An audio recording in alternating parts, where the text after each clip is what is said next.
ومن آياته أن خلقكم من تراب ثم يرى الإنسان أنا خلقناه من نطفة فإذا هو خصيم لقد خلقنا الإنسان في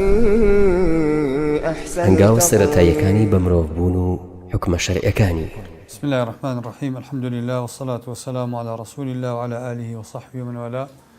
برای نەخشکانی بەڕێز سڵاوی خۆی پەروەردگارتان لێبێت. دەرسی ڕابردوو قسەمان لەسەر ئیثباتی نەسەب کرد. وتمان نەسەب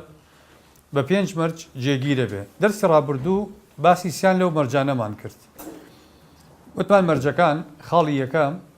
هەر مناڵێک لەدایک بێ بۆ ئەوەی بچێتەوە پاڵباوکی ئەبێ لە پرۆسەی هاوسەرگیریەکی شەرعی دروستە مناڵەکە دروست بێ. خاڵی دووەم وتمان ئەبێ مناڵەکە تەمەنی لەدایک بوونی لە 6 مانگ کەمتر نەبێ لە ڕۆژی ئەگەری بە یەکگەیشتنی دایک و باوکەکە. خاڵی سێیەم وتمان مناڵەکە نابێ تەجاوزی زۆرترینی مودەی حەمل واتە وتمان لە دوای جابوونەوەی دایک و باوکەکە مناڵەکە نابێ دوای تێپەڕبوونی ساڵێک بەسەر جابوونەوەکەیە لە دایک بێ. ئەگەر دوای تێپەڕبوونی ساڵێک لە دایک بێ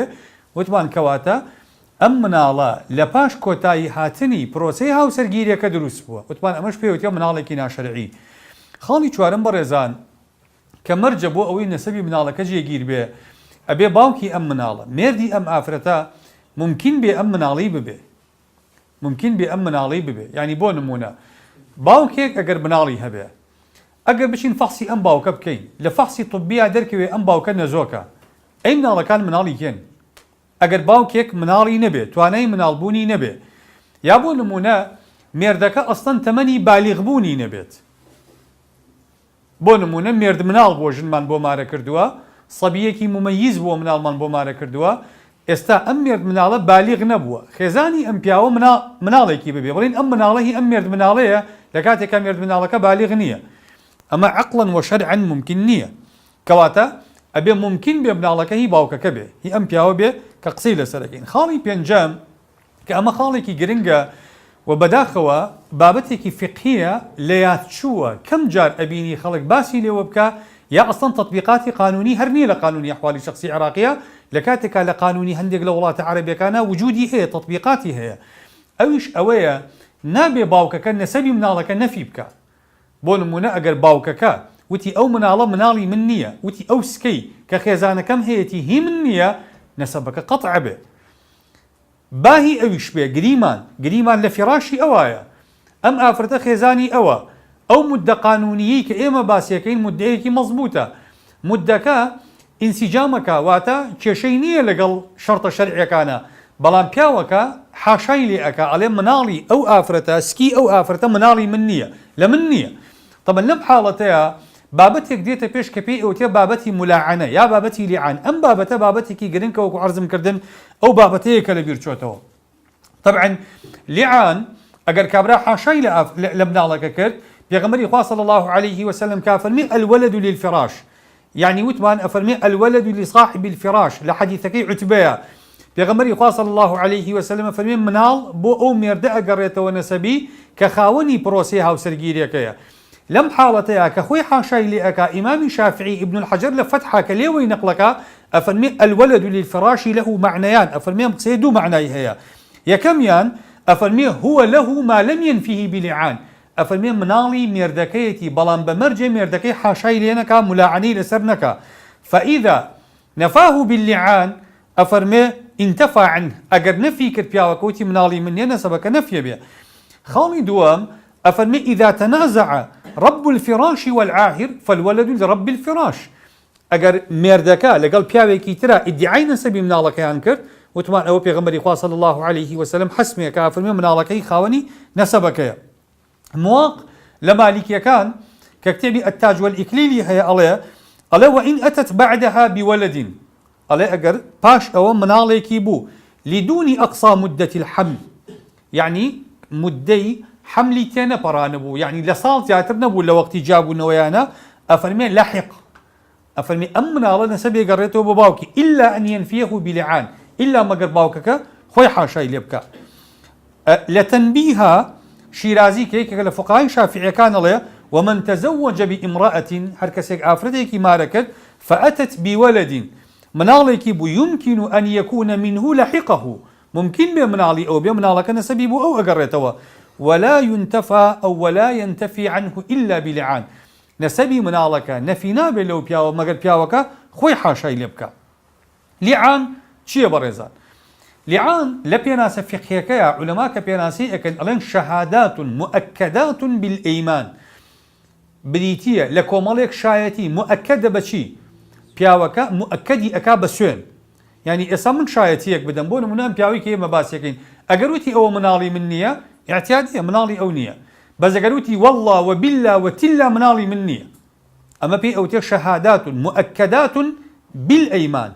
باشە مقرونة باللعن في حق الزوج والغضب في حق الزوجة هاوپێکی لعنت ئەکرێ بۆ پیاوەکە و هاوپێکی غەزەب ئەکرێ بۆ ئافرەتەکە. يقوم يا تقوم مقام حد القذف في حق الزوج وحد الزنا في حق الزوجة لبري حقي حد قذف بو پیاوەکە ئەگەر پیاوێک ئەم تۆمەتی ئاراستەی کرد طبعا کاڵێ مناڵی من نییە ضمنن ئەمە ئیتیامی خێزانەکەیەتی بەچی؟ بە زینا ئەم پیاوە ئەبێ حدی قەذفی لێ بدرێ. ئەم شەهاداتە يقوم ئەم شەهاداتە باوڵین تقوم مقام حد القذف ئەمە حدی قەذف بۆ پیاوەکە وحد الزنا في حق الزوجة وأجر پیاوەکە ئەم قسەی ڕاست بێژنەکە حدی زینایەکە بێتە سەر کە ئەویش سوێنە خوا حدی زیناکە عقوبەی زیناکەی لەسەر ئەکەوێت. طبعا بۆچی پێی ئەوترێ لیعان چونکە پیاوەکە لە جاری پێنجەما ئێستا دێمە سەر تەفاسیلی حکمەکەی لە جاری پێنجەما لە سوێنەکەیە پیاوەکە لعنت لە خۆیەکە ئەگەر درۆ بکە و ژنەکەش غەزەبی خوا لەسەر خۆی ئیستیحلالەکە ئەگەر درۆ بکە یا ئەگەر پیاوەکەی ڕاستکە بۆیە پێی ئەوتێ لیعان. لیعان لە چیا دروست ئەبێ؟ لیعان لە دوو حاڵەتا دروست ئەبێ. حاڵەتێکیان ئەوەیە پیاوەکە خێزانەکەی تۆمەتبار کا بە داوێن پیسی بڵێ ئەم ئافرەتە داوێن پیسی کردووە مەرجنیە باسی مناڵەکە بکە بۆ نمونە خێزانەکەی حامیلەیە ئەو ناڵێ مناڵەکە لە من نییە بەڵێم ئافرەتە داوێن پیسە. لێرە ئەمە یەکێکە لەو حاڵەتانی کە لیعانی پێ ئیثباتە بێ. حاڵەتی دووەم ئەوەیە بە خێزانەکەی ناڵێ داوێن پیسی کردووە ئەڵێ مناڵەکە لە من نییە کە ئەڵێ لە مناڵەکە لە من نییە ئەمە بۆ خۆی حکمی دووەمە کە دیسانەوە ملاعنەی تا دروست ئەبێ کەواتە لەم دوو حاڵەتەیە لیعان دروست ئەبێ. معلومی جەنابتانە ئێمە لە مەسەلەی حەدی قەذفە خوای پەروەردگار بدايات سورة نور كان أردوية خواروا أفرمي والذين يرمون المحصنات ثم لم يأتوا بأربعة شهداء أو كساني كتومتي داوين بيسي أدنا بال أفرتاني داوين باكي إيمان دار باشان شوار شايتيان نيل ستومتكيان خواهي پروردگار سي عقوبيان دا أفرمي فاجلدوهم 80 جلدة يكي هشتا داريان ليبدن ولا تقبلوا لهم شهادة أبدا لمو دوا هیچ شایەتیەکیان بۆ هیچ بابەتێکی شەرعی لێ وەرناگیرێ وأولئك هم الفاسقون ئەوانە بە فاسقیش لە قەڵەمت دێن کەواتە سێ عقوبەیانەدا پەروەردگار. عقوبەی یەکەم هەشتا داریان لێ ئەدرێ عقوبەی دووەم ڕەدی شەهادەیانەکرێتەوە عقوبەی سێم لەقەبی فیسکان بەسەرادا ئەبڕێ. پاشان خوا فەرمێ إلا الذين تابوا مەگەر ئەمانە تەوبە بکەن لە دواترا. باش ئەمە بۆ کێ؟ ئەمە بۆ کەسێک ئەگەر تۆمەتی داوێن پیسی خستە پاڵ ئافرەتێک ئەم ئاەتانە کاتە خوارەوە هلالی کوڕی ئومەیە جەنابتان نەزانن ئەو سەحابیە بەڕێزەیە کە لە شەڕی تەبوک جێما لەگەڵ دوو سەحابیەکەی تر کە خوا ئەفەرمێ وعلى الثلاثة الذين خلفوا یەکێک لەوانە هلالی کوڕی ئومەیەیە. هلالی کوڕی ئومەیە پیاوێکی بەتەمەنە پیاوێکی پیرە حتا پێغەمبەری خوا صلی الله عليه وسلم کە ئەم سێ کەسە گۆشەگیرەکە و قسەیان لەگەڵ ناکا و نایەن دوێنێ و دوایی فەرمانەکانیشان لێجا ببنەوە خێزانەکەی هلالی کوڕی ئومەیە دێتە لای پێغەمبەر صلی الله عليه وسلم چۆن ئەڵێ بۆی ئەپارێتەوە فەرمێ یا رسول الله إن هلالا لشيخ ضائع ئەفەرمێ هلال پیاوێکە پەکی کەوتووە پیاوێکە خزمەتی خۆی پێ ناکرێت چایەکی پێ لێ نامرێ ئاوێکی پێگەرم نابێ ليس له خادم خزمەتکاریشی نییە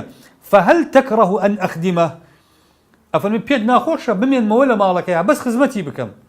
پێغەمبەری خوا صلی الله عليه وسلم فەرمی على ألا يقربنك فەرمی بەمەرجێ نزیکت نەکەوێ سەرجێیت لەگەڵ نەکە. فەرمی یا رسول الله إنه والله ما به حركة إلى شيء فەرمی ئەو پیاوە بەخوا یعنی جوڵەی تیان نەماوە هەستی پیاوەتی تیان نەماوە لە دەستی داوە ئەم ئافرەتە سبحان الله یعنی کە لە سیریا ئەم حەدەثە باسەکرێ ئەم ئافرەتە دیارە هیلال پەکی کەوتووە تەواو چۆتە تەمەنەوە ئافرەتەکەش پێچێ گەنج بوو بێ تەمەنی لەو گەنجتر بوو بێ ڕۆژێک هیلالی کوڕی ئومەیە دێتەوە ئەبینێ پیاوێک لە کاتێکی نابەجێ دیارە بینی ویشنی ئەڕواتە دەرەوە لە ماڵەکە پیاوەکە ناوی شەریکی کوڕی سەحماءە هلال دێتە لای پێغەمبەر صلی الله عليه وسلم ئەوە هلال ئەزانێ حەدی قەذف چییە و ئەو ئاەتەیە کە من عەرزم کردن بۆم بکەنەوە ئەڵێ یا رسول الله إن رأى أحدنا رجلا مع زوجته ئەفەرمی ئەگەر یەکێک لە ئێمە پیاوێک ببینێ لەگەڵ خێزانەکەیە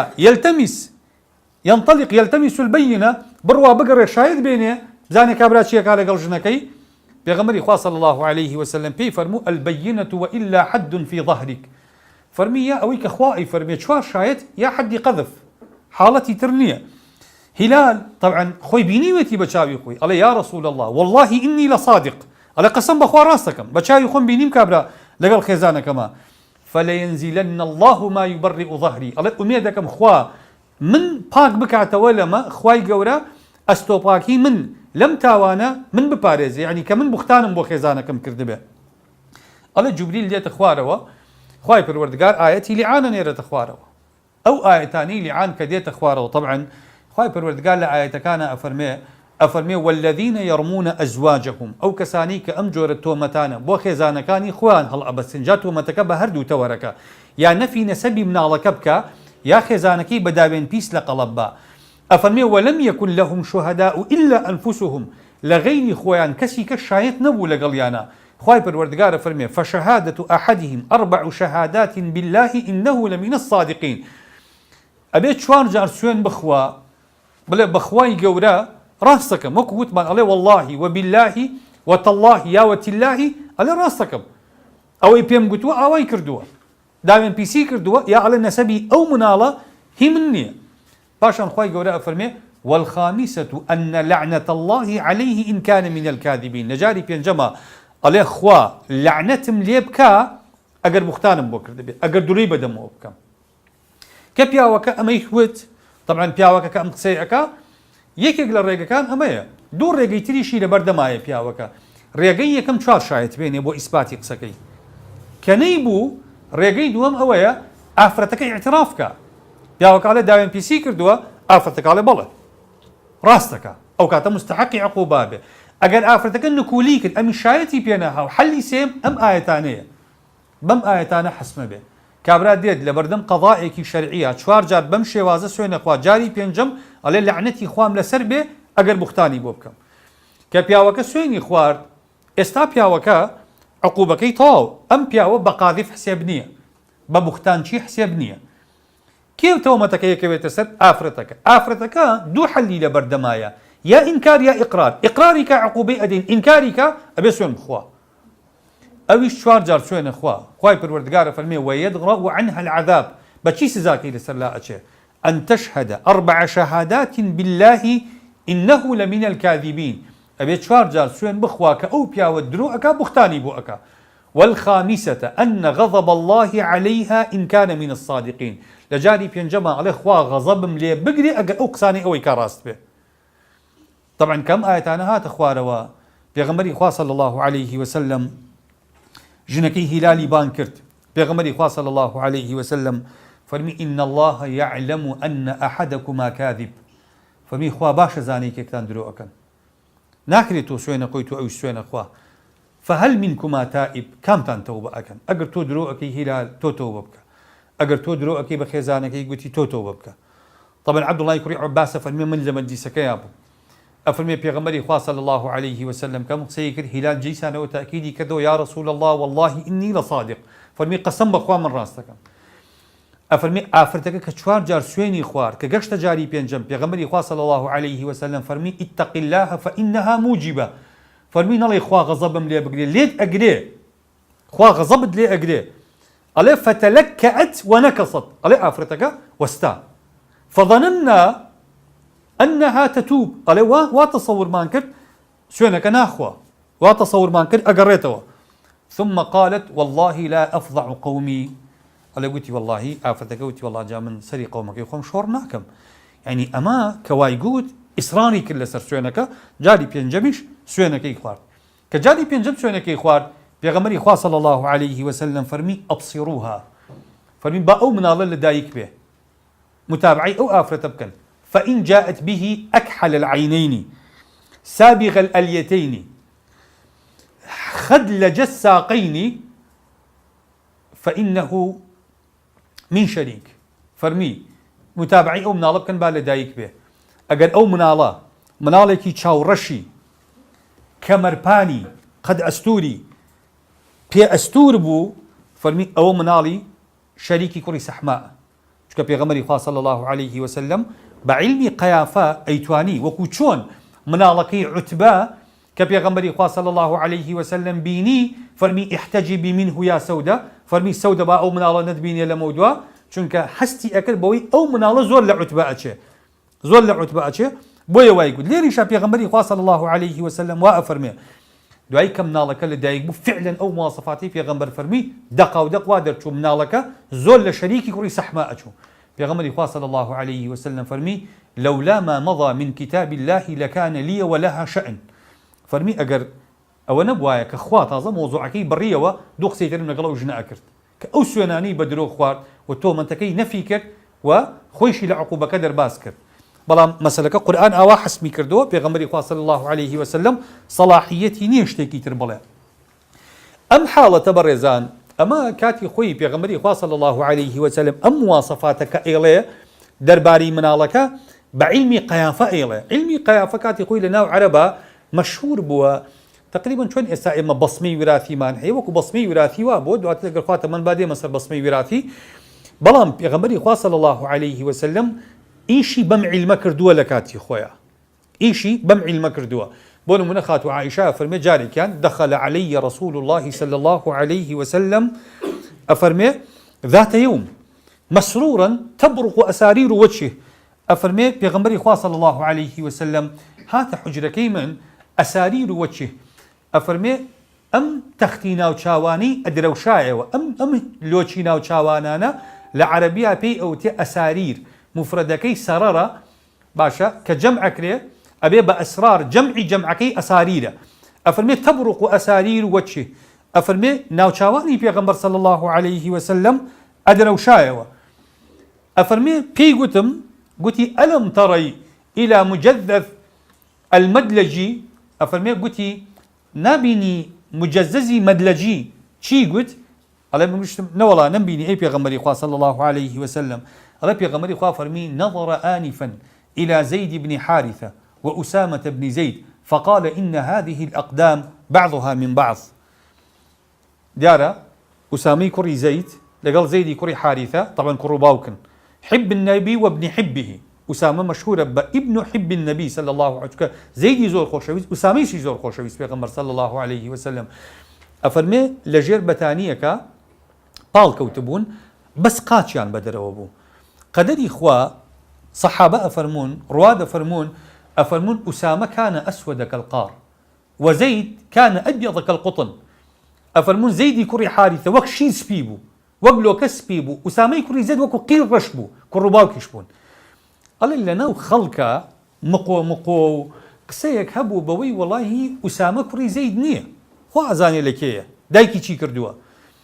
أم كابرايا أم مجززي مدلجية ككابرايا كي قائفة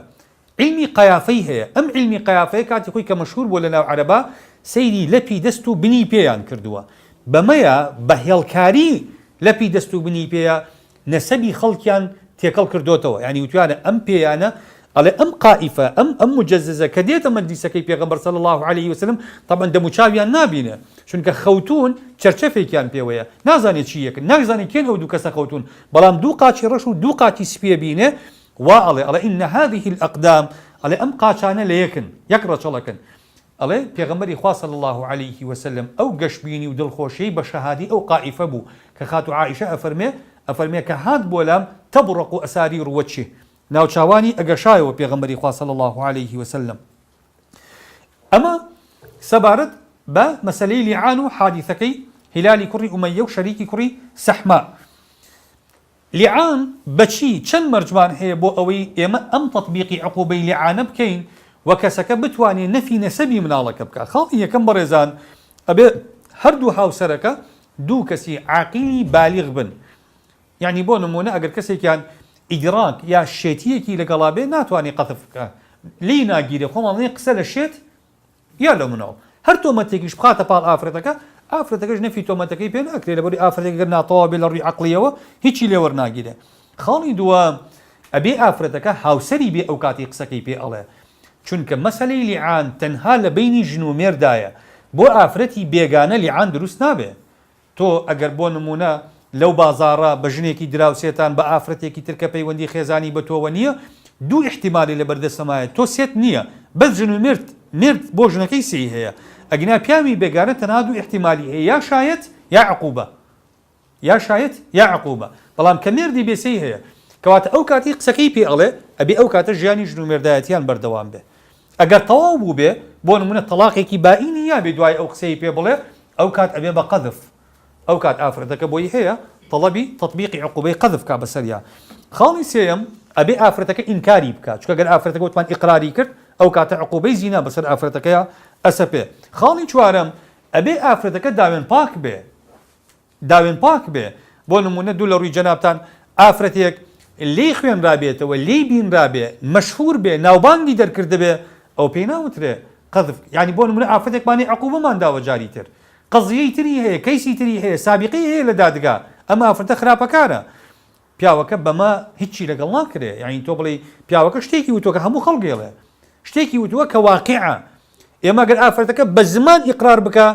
عقوبەکە لەسەر پیاوەکە لا ئەچێ ئەگەر کردبێتی بە فعل تەصدیقی کردووە ئەگەر ئافرەتەکە مەشهور بێ بە بۆی کەسێکی خراپە کەواتەوە بە فعل تەصدیقی قسەکەی پیاوەکەی ئەکا. خاڵێکی تر ئەبێ پیاوەکە ئیدعای بینینی چاوی سەر بکە بۆ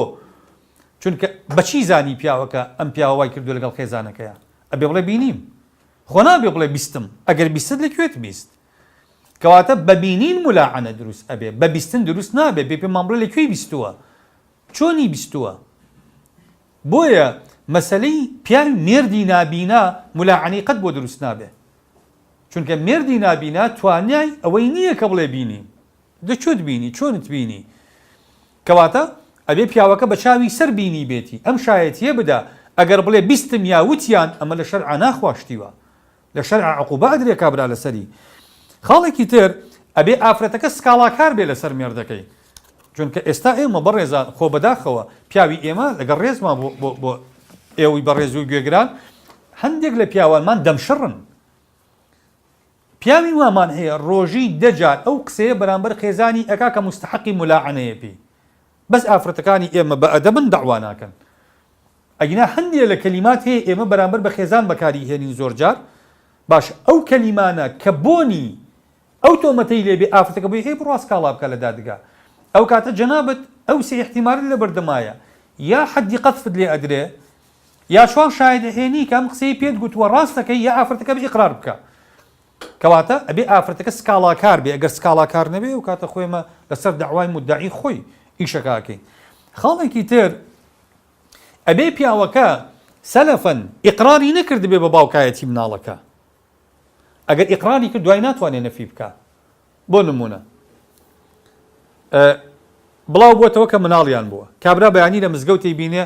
ئەڵێ پیرۆزە بیستومە مناڵتان بۆ شیرینەکەی کابرا ئەڵێ فازاباتەوە وەڵا هەروەڵا مناڵمان بووە ئەمە ئیقرارە دوای ناتوانێت نەفیکە. ئەگەر تەهنیئەیان کرد بە مناڵەکە یا بۆ نمونە بەیانی چوو لە بەیان ویلادەکەیە کە لە خەسخانە داوای بەیان ناوەکەی خستە سەر خۆی ئەمە ئیقرارە بە بنووەتی مناڵەکە دوای ناتوانێت نەفی بکە. ئەگەر ئیقرارێکی سابق هەبوو نەفی لاحق دەوری نامێنێ لەبەرەوە ئەبێ پیاوەکە ئەگەر ڕاستەکە یەکسەر نەفی بکە. خاڵێکی تر ئەبێ ئافرەتەکە کە لە مجلیسی قەزاء کە مولعانەکەی ئەبێ پیاوەکە دەستکا بە لیعان یعنی ئەبێ پیاوەکە لە پێشا سوێن بخوا ئافرەتەکە سوێن بخوا قبوڵ نییە چونکە وەکو داوای قانونی وایە البينة على المدعي واليمين على المنكر يا على من أنكر. باشا إما أكري يكم جار يمين بخينا مدعي سوين بين اشتواه هي للدنيا اشتوانية لبرو بياوك ادعاءك أبي بياوك لبيشا سوين بخوا بياوك أوتومات أداة بالخزانك أبي أو سوين بخوا أو جسارتك سوينك بخوا بووي أجر أو جساري تكل سوينك إخوان ئەو کاتاڵی وڵی ڕوانێ ئەم پیاوە قسەکەی ڕاست بێ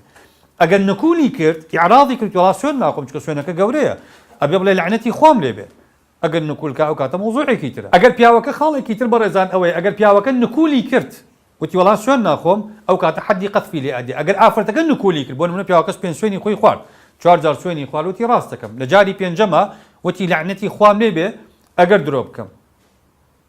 ئافرەتەکە وتی وڵا من سوێن ناخۆم ئەو کاتە ئەو عقوبە ئەدرێ ئەگەر پیاوەکە سوێنی نەخوارد ئەو کاتە پیاوەکە عقوبە ئەدرێ باش گریمان هەردووکیان سوێنیان خوارد ئەم حکومە شەرعیە بەرەوکوێ ئەڕوا کە هەردووکیان سوێنیان خوارد بەڕێزان خاڵی یەکەم عقوبەی قەذف لەسەر پیاوەکە و حەدی زینا لەسەر ئافرەتەکە لا ئەچێ هیچیان عقوبە نادرێ لەسەر ئەو مۆزوعە یعنی ئافرەتەکە ئیسپات نابێت کە زینای کردووە پیاوەکەش ئیسپات نابێت کە بوختانی کردووە مۆزوعەکە بە مەفتوحی ئەمێنێتەوە لە بەینیانە موکولن بۆ لای قیامەت و خوای خۆیان ئەو دوو سوێنە عەزیمەیان کە خوارد بینی خۆیان و خوا مۆزوعەکە حەل ئەبێ خاڵی دووەم ئەبێ جا ببنەوە لە یەکتر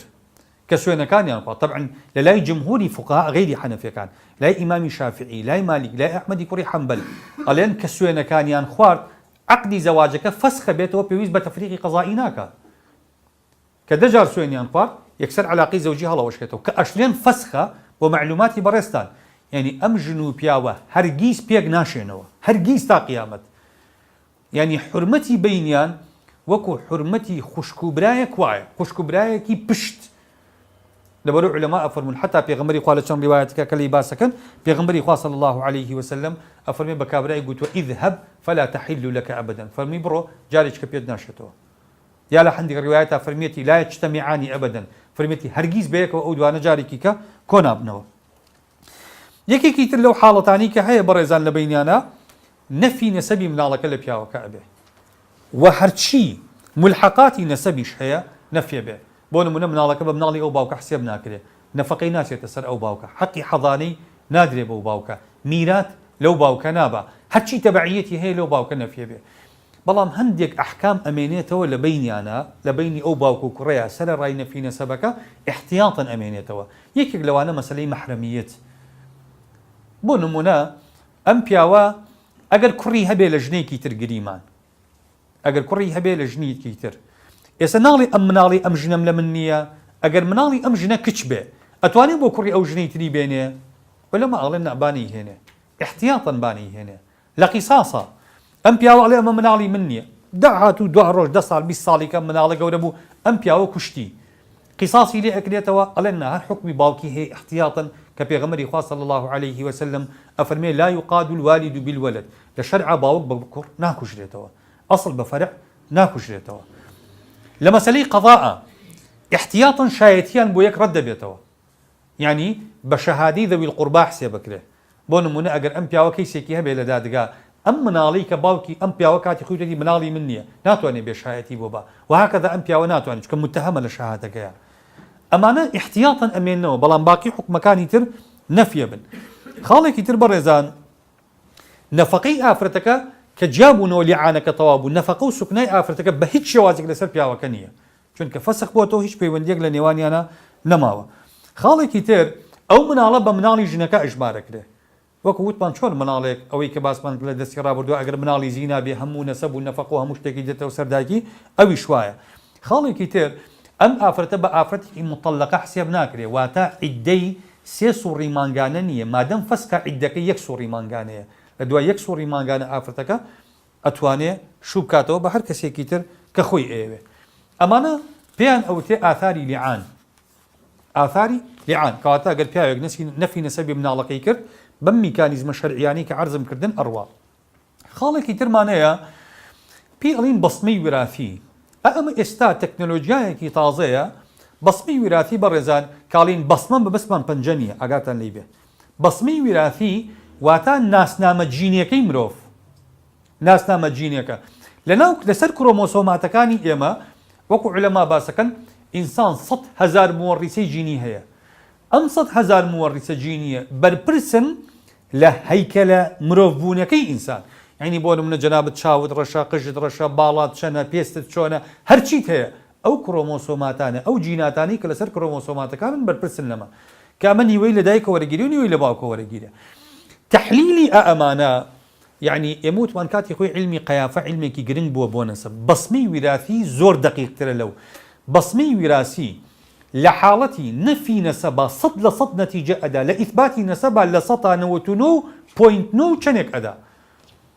بەڵام لە نەفیە مطلقاً لە 100% نەتیجە ئەدا بەڵام سەرەڕای ئەوە احتیمالی خەتەئی هەر ئەمێنێ احتیمالی خەتەئی لە هەندێک مەسائلە ئەمێنێ ئەگەر بڵێ جیاوازیەک لە نێوان قیافەیە بکەین کە کاتی خۆی پێغەمبەری خوا صلی الله عليه وسلم ئیشی پێ ئەکا لەگەڵ بەسمەیە لە کۆمەڵێک ڕۆوە جیاوازن خاڵی یەکەم بەسمەی وراثی ئەساسێکی علمی پتەوی هەیە بەڵام قیافە اعتیماد دەکاتە سەر فەراسە یعنی خوێندنەوەی کەسەکەیە زیرەکیە لەباقەتە بەڵام بەسمە تحقیقاتی علمیە یعنی ئیشی مختبەریە ئیشی تەخمین و ظەنیە خاڵی دووەم قیافە تەنها لە مەجالی نەسەبا ئیشی پێ ئەکرێت بەسمە لە مەجالی ویراثی لە مەجالی جینایی لە زۆر مەجالی ترا ئیشی پێ ئەکرێت لە مەجالی تحقیقاتی جیناییە یعنی بۆ نمونە لیکی کابرا یەک تووکسەری کابرا بێخی سەرەکەی مەسەلەن یەک تنۆک لە مەنیەکەی باشە ئەمە هەمووی ئەتوانی تۆ بتوانی لە ڕێی ئەمەوە خەریتە جینەکەی ئینسان وەرگری وە بزانی ئەمە هیکەیە خاڵێکی تر لە جیاوازەکانیان ئەوەیە قیافە شەبەهی ظاهرە خوێنێتەوە بەڵام بەسمە ناخی ئینسانەکە ئەخوێنێتەوە خەریتە جینەکەی قیافە تۆ سەیری خەتەکانی لەپی دەستی ئەەکەی قاچی ئەەکەی ئەڵێ ئەمە وایە بەڵام بەسمەی وراثی وانییە بەسمەی وراسی دێ تحلیلی پێکاتە جینەکەی ئینسانەکە مۆڕیثاتە جینەکانی ئینسانەکە لەبەرەوە دقیقترە خاڵێکی تر لە قیافەیە ممکنە قائفەکان ڕێی جیاوازیان هەبێ بۆ نمونە تۆ دوو کەس بێنن لەوانەی کە علمی قیافەیان زانی وەکاتی خۆی دەست و پێ بخوێننەوە لەوانەیە بۆ چوونی جیاوازیان هەبێ بەس بەسمە ممکن نییە نەتیجەکەی جیاواز بێ نەتیجەیەکی علمی دقیقت ئەداتێ کۆمەڵی قەواعید هەیە لەسەر بەسمەی وراسی حەزەکەم باسی بکەین چونکە ڕەبتی هەیە بە مۆزوعی ئێمەوە بۆ نمونە ئەگەر باوکێک وتی وەڵام بنە چ مناڵەکانم ببەم لە مەرکەزێکی حکومی تحلیلی بەسمەی وراثیانەکەم بزانم مناڵی منن یان نا ئای لەم حاڵەت هەیە ئەمە ممکنە ڕێی پێ ئەدرێ ئەمە خاڵی یەکەم خاڵی دووەم ئەگەر پیاوێک تۆمەتی نەفی نەسەبی کرد وڵی مناڵەکان لە من نین ئێمە کاتی خۆی باسی لیعانمان کرد خوا باسی لیعانەکە ئەکرێ ئێستا پەنابەرینە بەر بەسمەی وراسی وات لە لیعان بێنین طبعا لە کۆمەڵی قەواعید هەیە لە بەسمەی وراسیە ضرورە ئێمە ئاگامان لێ بێ خاڵی یەکەم ئێمە مەسەلەی قەرینە مەسەلەی بەڵگە مەسەلەی شایەتی ئیسپات وەسائلی ئیسپات محصور نین لە شەرعا هەرچی شتێک علمی بێ زانستی بێ عقل بیسەلمێنێ ئەکرێ بکرێ بە بەڵگە ئەمە مطلقاً ابن القيم كباسي بصمائك عفوا كباسي بلغائك أفرمي فالبينة اسم لكل ما يبين الحق ويظهره أفرمي كألين بينك الشرع بيما نالي بلغا هرشتيك حق بديارك هرشتيك حق رنكاتو بيوتي بينه ومن خصها بالشاهدين أو الأربعة أو الشاهد والمرأتين لم يوفي مسماها حقه على هركس يبلي بينتها بريتي لبوني دو شايت وشار شايت وبيابيك ودو جنو أما أو أصلا حقي شايتي حقي بلغي نداول الشرع بلغتنها بريتينية لوا فالشرع لم يلغي القرائن والأمارات ودلائل الأحوال الشرع هيك كاتيك بلغو نيشانو ودلائل أحوالي نفي نكردوا والله أحكم وأعدل الإخوة لو عادل ترى لو حاكم ترى أن يخص طرق العدل وأماراته وأعلامه بشيء الإخوة لو عالم ترى حاكم ترى بوي بلغا كان من بو حصر كابي ما بليت انها امشتانا بلغن هيجي تر بلغنين ثم ينفي ما هو اظهر واقوى دلاله وابين اماره دعاي بي ما بلي امانه بلغن بس امانه كلويش بقوه تربن امانه نابن ببلغا لبرو دور ديج قسكي اميك مفهوم لا ابن القيم ولا لا علماء اويا كهرشتيك ما بتوانين بشتي بي ببسين بودر خستني راستي كان اتوانين بيكين ببلغا حصرني لمساله تنها شايتيا خالي دوام ڕاستە ئێمە ئەڵین بەسمەی وراسی نەتائیجی دقیقە بەڵام ئاگامان لەوەش بێ احتیمالی هەڵە لە بەسمەی وراسیە هەیە بۆ چونکە لەوانەیە لە مختبەراتە ئەم تەحلیلاتانە تێکەڵ بن لەوانەیە ئەم موەڕیثە جینیانە کە زۆر شتی دقیقن ئەبێ لە مختبەراتە زۆر بە علمی بە دیقەیەکی متەناهی مامەڵی لەگەڵ بکرێ بچووکترین پیسبوون توش بێ نەتیجەکانی خەتەئەدا تووشی تەلەوث بێ نەتیجەکان خەتەئەدا لەبەرەوە ڕاستە بابەتە علمیەکە دقیقە بەڵام مەزنی تحلیل مختبەرێکە بەو دیقەتە دەرچێ یعنی ئەو نەتیجەیە ما باتێکە ئێمە ئەمانەوێ خاڵێکی تر ئێمە ئەتوانین لە بابی جەڕائیمە اعتیمادکەینە سەر بەسمەی وراثی لە کۆمەڵێک بابەتە بۆ نمونە مناڵێکی ون بوو کە ئەمانەوەی نەسەبی بدۆزینەوە ئەتوانین اعتیمادکەینە سەر بەسمەی وراثی وەگۆ مناڵانی هەڵەبجەکە ون بوون بۆ نمونە مناڵێک لە شوێنێکە لە خانەیەکی بێسەرپەرشتانە مناڵێکە دۆزینەوە ئەمانەوەی بزانین باوکو دایکیکە کەسێکی دیعای نەسەبێکە ئەتوانین پەنابەرینە بەر بەسمەی وراثی خاڵێکی تر هیچ کاتێک بە بەسمەی وراثی ئیسباتی عقوبەی زینا ناکرێ ئاگاتان لێ بێ هیچ کاتێک یعنی بۆ نمونە پیاوێک چوو نەتیجەیەکی بەسمەی وراثی تەحلیلمان کرد دەرکە ئەم مناڵی پیاوەکە نییە ئەمە ناکرێت بە بەڵگەی ئەوەی ئێمە بڵێن کەواتە ئافرەتەکە زینای کردووە و ئەمە لە بەری چوان شایەت حسێ بکرێ ئێمە ئەتوانین ئافرەتەکە بەمە عقوبە بین ڕجمیکەین یا جەڵدیکەین بە هیچ شێوازێک برایانی بەڕێز چونکە ئەم بەینانە طبعا تۆ لەوانەیە بڵێ باشە بەسمەکە لە شایەتەکان دقیقتر نین لەوانەیە پێت بڵێن بە بەس وەرەوە سەر فەلسەفە تەشریعیەکەی خوا ویستوێتی ئیسپاتی جەریمەی زینا بکە یا بەعکسەوە شەرع لەگەڵ مەبدەئی نەفی عقوبە و نەفی ئیثباتایە شەرع لەگەڵ مەبدەئی ئیثباتی جەریمەی زینانە نەبووە قەت بۆیە خوا قەتڵ چەند گەورەیە بە دوو شایەت ئیثباتە بێ زینا بە چوار شایەت ئیثباتە بێ بۆ خوا قورسی ئەکا خوا ئەیوێستی زینا ئیثبات نەبێ لەسەر کەس بۆ پێغەمبەری خوا صلی الله عليه وسلم کاتێک ئەو کەسانی زینایان کردووە کاتی هاتوونەتە لای بۆ پشتی تێکردوون بۆ گوێی لێ نەگرتوون بۆ ڕەدی کردوونەتەوە نەیویست تۆ ئیسپات بێ بۆ ئەبوو بەکرە ئەفەرمێ ئەگەر دوو کەس ببینم زینا بکەن هیچم پێ نەبێ بیان پۆشم ئەفەرمێ عەباکەم دائەکەنم ئەیەم بەسەریانە نامانەوێت ئێمە فەسحی خەڵک بکەین لەبەرەوە ڕاستە لەوانەیە بەسمە دقیق بێ بەس کێ وتۆری ئێمە بە شوێن ئەو دیقەتەیە ئەگەڕین کە خەڵک بەزانی و بەداوێن پیس لە قەڵەم بین ئێمە ئەسڵەن هیچمان بەوە نییە بەعکسەوە ئێمەمانەوێت سەتری عیوبی خەڵک بکەین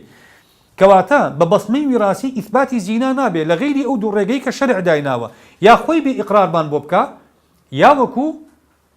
چوار شایەتمان هەبێ لەم دوو حاڵەتە تێپەڕێ ئیثبات نابێ خاڵێکی تر تەنها بە بەسمەی وراسی بەڕێزان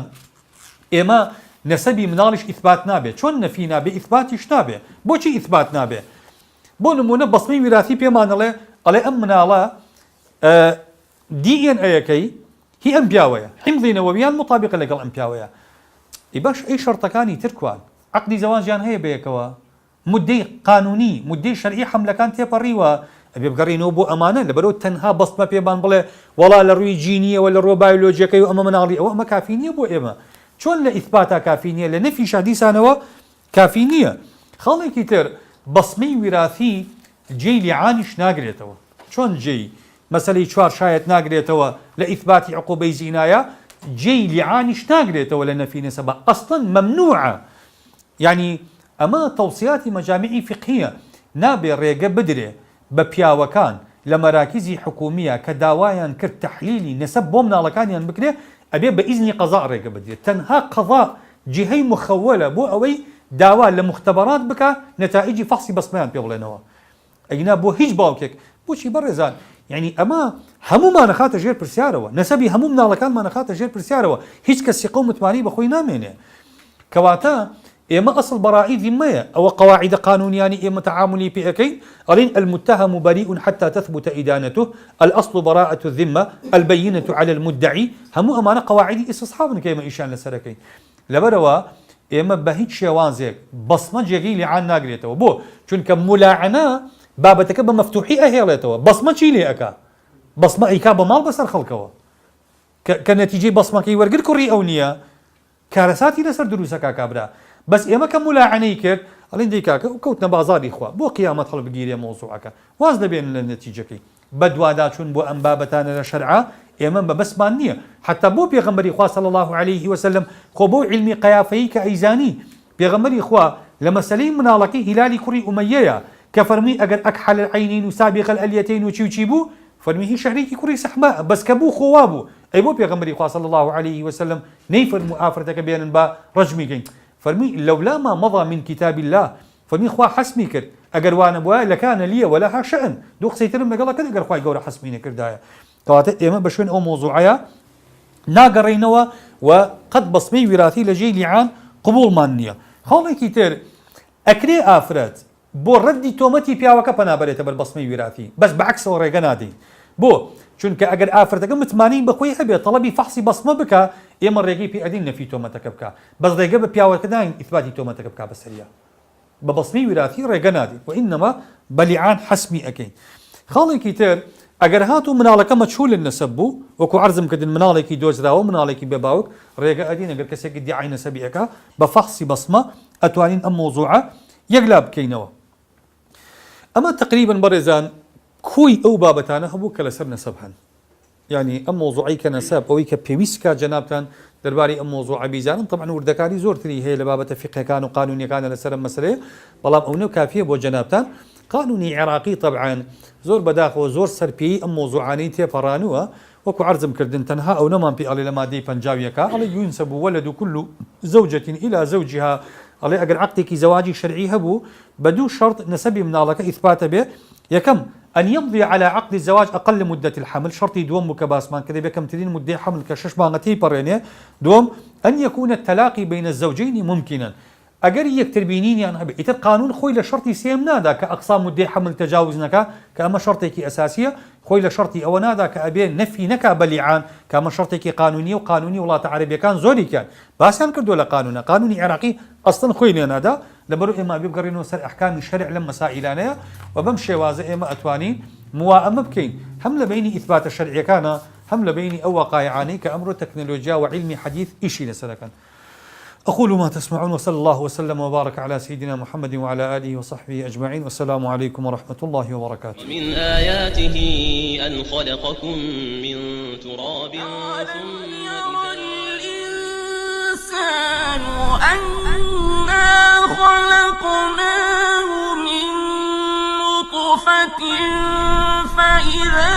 هو خصيم لقد خلقنا الإنسان في